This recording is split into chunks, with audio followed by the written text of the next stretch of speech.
Sir అంటే ఇప్పుడు 'ప్రశాంత్ కిషోర్' తోటి 'చంద్రబాబు' గారి చేరిక అనేది ఇటు 'జగన్' గారి క్యాడర్‌లో మొత్తం కూడా ఒక భయం నెలకొంది అని చెప్తున్నారు. ఈవెన్ 'జగన్' గారు కూడా భయపడుతున్నారు 'ప్రశాంత్ కిషోర్' అటు చేరడంతో. ఎందుకంటే మన అంతకుముందు 'జగన్' గారితో వర్క్ చేశారు. సో, ఆ గ్రౌండ్ రియాలిటీ మొత్తం కూడా 'ప్రశాంత్ కిషోర్‌కి' తెలుసు. ఇదిప్పుడు అంతా కూడా 'చంద్రబాబుకి' రివీల్ చేస్తారు అన్న ఒక వార్త కూడా బయటకొస్తుంది. మరేంటి సార్ 'జగన్' గారు ఇటు భయపడుతున్నారా లేదా? ప్రశాంత్ కిషోర్ అనేవాడు ఒక రాజకీయంగా తను రాజకీయ నాయకుడు కాకపోయి ఉండొచ్చు కానీ బిజినెస్ పరంగా తన ఎట్లుండాలో తెలుసు. జగన్‌తోని పనిచేసిన కదా అని చెప్పేసి జగన్‌కుండే రహస్యాలన్నీ చంద్రబాబు నాయుడుకి ఏం రివీల్ చేస్తాడని అనుకోను. అది ప్రొఫెషనల్ సీక్రెసీ దాన్ని అట్లే మెయింటైన్ చేస్తాడు. ఎందుకంటే ఎవడు అట్లా చేయడు. అది చేసిన రోజు ప్రశాంత్ కిషోర్ ఉండడు. ఎందుకంటే ప్రజలు రేపు ఇంకా వేరే వాడెవడు పెట్టుకోడు. ప్రశాంత్ కిషోర్ ఆ పని చేస్తాడని అనుకోను.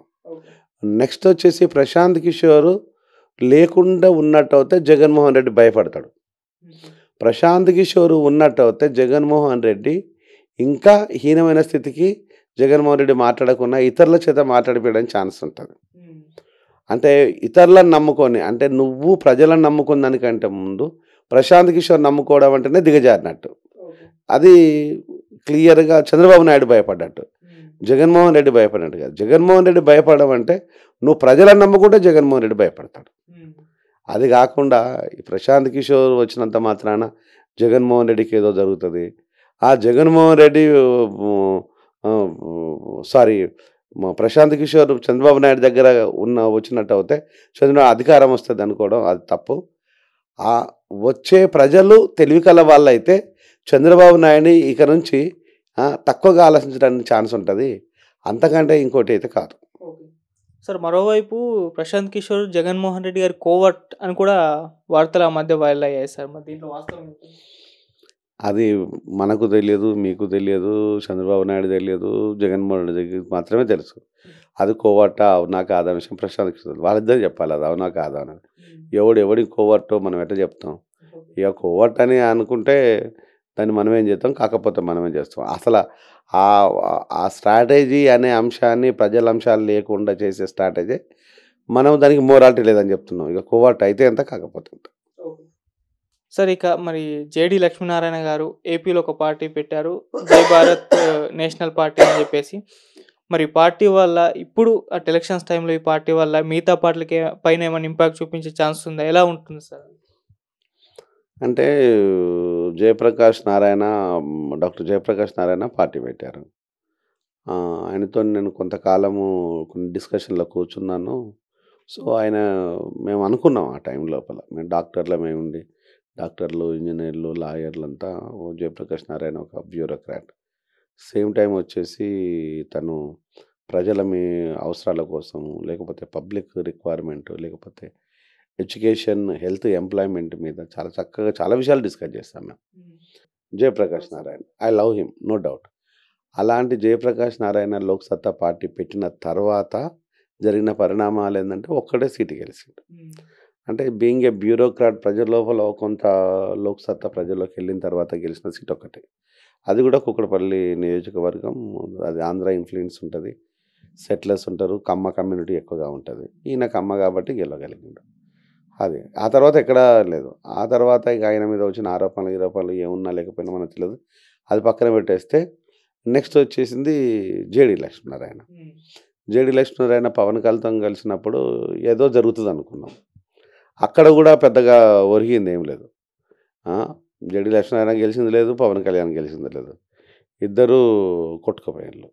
ఈజ్ ఆల్సో బ్యూరోక్రాట్, ఒక ఇమేజ్ ఉన్న బ్యూరోక్రాట్. జగన్మోహన్ రెడ్డిని అరెస్ట్ చేసి సో ఏసీబీలో తనకంటూ ఒక హీరోయిస్టిక్ పర్సనాలిటీ లాగా ప్రజల ముందు ఉన్న వ్యక్తి. ఆ కాస్త తను గెలవలేకపోయిండు.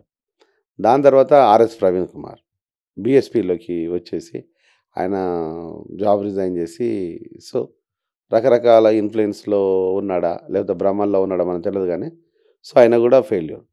అంటే ఇక్కడ బ్యూరోక్రాట్స్ ఫెయిల్యూర్ కావడానికి గల కారణాలు ఏంటిది? ఫస్ట్ బ్యూరోక్రాట్స్ వెతుక్కోవాలి, వాళ్ళని చెక్ చేసుకోవాలి. ఎందుకు ఫెయిల్యూర్ అవుతున్నాం? నార్త్ లోపల ఆయన గెలవడానికి ఎందుకు గెలిచిండు? సో ఆమ్ ఆద్మీ పార్టీ గెలవడానికి గల కారణాలు ఏంటిది, ఇక్కడ వీళ్ళు గెలవకపోవడం గల కారణాలు ఏంటిది. కేజ్రీవాల్కు అంత ఇమేజ్ రావడానికి ఏంది అంటే మెట్రోపాలిటన్ సిటీ ఢిల్లీ మహానగరము, అక్కడ డిఫరెంట్గా రిక్వైర్మెంట్ ఉంది. కాంగ్రెస్ కానీ బీజేపీ కానీ ప్రజలకు చాలా చూసిండ్రు, అడ్వాన్స్గా ఉంటారు, చదువుకున్న వాళ్ళు ఉంటారు. దానికి అనుగుణంగా రోడ్ల మీద పడుకొని వాళ్ళు ఫైట్ చేసిండు. సో యాంటీ కరప్షన్ మీద ఫైట్ చేసిండు. తర్వాత యాంటీ కరప్షన్ పక్కన పెట్టండి అనుకో, సో దాని మీద ఫైట్ చేసేసి లోక్పాల్ బిల్ విషయంలో కూడా ఫైట్ చేసిండు. అట్లా ప్రజల లోపల చొచ్చుకెళ్ళేసి ప్రజల లోపల కొంత కొత్తదనాన్ని తీసుకొచ్చేసి కామన్ మ్యాన్ని సెలెక్ట్ చేసుకోగలిగిండు, ఫైట్ చేయగలిగిండు, అధికారాన్ని సాధించగల. మరి అది ఇక్కడెందుకు రావటం లేదు అంటే వీళ్ళ సెలక్షన్లో లోపం ఉంది, వీళ్ళ ఊహలలో లోపం ఉంది. అంటే నేను బ్యూరోక్రాట్, ఇప్పుడు నేను ఒక డాక్టర్ని, పొలిటికలిస్ట్ అని నేనే నా వాపనంత బలుపు అనుకుంటే చాలా కష్టం. సో అట్లా అనుకొని మనం ఏది పడితే అది ఎక్కడ పడితే పార్టీలు పెట్టి మాట్లాడడం, పార్టీలలో ఉండడం అనేది అంత ఫులిష్నెస్. అంటే ఇలాంటి పద్ధతులే వీళ్ళు అవలంబిస్తున్నారా, లేకపోతే ఎక్కడ వీళ్ళు ఉంది? ఆఫీసర్లుగా the people are success, no doubt about it. Jayaprakash Narayan కావచ్చు, సేమ్ టైం జేడి లక్ష్మీనారాయణ కావచ్చు, ఆర్ఎస్ ప్రవీణ్ కుమార్. ఆఫీసర్లుగా వాళ్ళకంటే ఒక గుర్తింపు ఉంది, ఇమేజ్ ఉంది, ఒక హీరోయిస్టిక్ పర్సనాలిటీ. మరి రాజకీయాలకు రాగానే ఎందుకు వీళ్ళు అంటే రాజకీయాలలో జరుగుతున్న విషయాలన్నిటినీ ఫస్ట్ గ్రౌండ్ రియాలిటీలోకి వెళ్ళాలి. అంటే ప్రవీణ్ కలవాలంటే ప్రవీణ్కి ఒక పిఏలు ఉంటాడు, పిఏ దగ్గర పోవాలా చేయాలంట. సగటు రాజకీయ నాయకుడికి పిఏ ఉండడు, డైరెక్ట్గా తెల్లవారు పోతాడు, అన్నా అంటూ పోతాడు. ఇంకొకటి ఆ భాష ఒకటి చాలా, వీళ్ళని సార్లు అనాలి, ఆ డిస్టెన్స్ పెడుతుంది. ఇది మొన్న లాస్ట్ టైం సార్ అని పబ్లిసిటీ చేసుకున్నాడు కేసీఆర్. అట్లనే ఆ రోజు చెప్పిన, ఓరయ్యా సార్ నన్ను పబ్లిసిటీ చేసుకున్నాను సర్వనాశనం అయిపోతామని చెప్పిన అట్లేమండి. అంటే ఈ సార్లు అనేసరికి కొంచెం గ్యాప్ ఏర్పడుతుంది. కామన్ మ్యాన్ కానీ సో కూలీ నాలి పని చేసుకునే వాళ్ళు కానీ వీళ్ళు ఎప్పుడు కూడా ఉండరు. అంటే బ్యూరోక్రాట్స్ పరిస్థితి ఎట్లా ఉందంటే, మేము ప్రజల్లోకి వెళ్ళాలి అనేదానికంటే కూడా ప్రజలు మా దగ్గరికి రావాలి అనుకునే నైజం వీళ్ళ లోపల కనిపిస్తుంది. వీళ్ళు ప్రజల్లోకి వెళ్ళాలి, ప్రజల్లో కలవాలి, ప్రజల్లో ఉండాలి. రేవంత్ రెడ్డి ఉన్నాడు, రేవంత్ రెడ్డి ఏం చదువుకున్నాడు? డిగ్రీ చదువుకున్నాడు. మరి డిగ్రీ చదివిన రేవంత్ రెడ్డి ముఖ్యమంత్రి ఎట్లా కలిగిండు అంటే తను ప్రజల్లోకి వెళ్ళగలిగిండు. ఎన్టీఆర్ ఉన్నాడు, ఆయన ఏం చదువుకున్నాడు? డిగ్రీ చదివిండు, ఆయన ప్రజల్లోకి వెళ్ళిండు. ఆయన హీరో చరిష్మాను పెట్టుకోలేదు. మా సినిమా హీరో అనగానే ఓట్లు వేసి లేకపోతే చిరంజీవి మెగాస్టార్ ఆయనకు ఓట్లు పడాలి. చిరంజీవి ప్రజల్లోకి వెళ్ళలేదు. ప్రజల్లోకి ఎవరైతే వెళ్ళి చొచ్చుకొని పోయి అన్న, తమ్ముడు, అక్క, చెల్లి అక్కడ గంజి తాగి నీళ్లు తాగి వాళ్ళతో ఉంటే ప్రజలు ఆహ్వానిస్తారు, ఆస్వాదిస్తారు, ఆశీర్వదిస్తారు. లేదు మేము బ్యూరోక్రాట్లము, డాక్టర్లం, ఇంజనీర్లం అనుకుంటే they are unfit for politics. అలాంటి ఆలోచనలతో పాలిటిక్స్లోకి వస్తే జేడి లక్ష్మీనారాయణ ఆల్రెడీ వైజాగ్లో కంటెస్ట్ చేసి ఓడిపోయాడు. It's absolutely failure.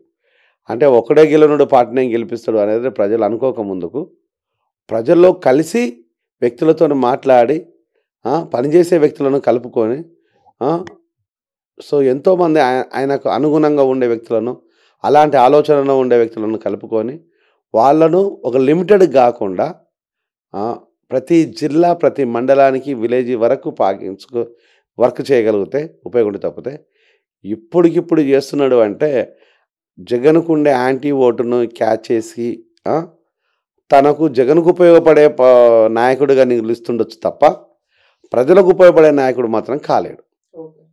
ఇది జేడి లక్ష్మీనారాయణ అనుకోవాలి. సో ఇట్లా యాంటీ ఓటును లాగేయటం లోపల ఇక్కడ షేర్ చేసుకుంటే రేపు డైలమాలో పడేటివి బీజేపీ, జనసేన, టీడీపీ. సో అది కొంత ఇబ్బంది, వీళ్ళకి ఇబ్బంది ఉండదు. తప్పితే ఓవరాల్గా ఆయన సిద్ధాంతాలు దేనికోసం అంటే చెప్పడానికి ఏమో సిద్ధాంతాలు ఉంటాయి, కోఆపరేషన్ ఏమో జగన్ లాగా కనిపిస్తుంది జనాలకి. ఆ జనాలు అనుకోక ముందుకు కలిసి ఒకవేళ కనుక అలాంటి ఆలోచన ఉన్నట్టు అవుతే నలుగురితో కలిసి పనిచేస్తాడా, లేకపోతే జగన్తో కలిసి పనిచేస్తాడా? అట్లా చేస్తాడు. ఒంటరిగా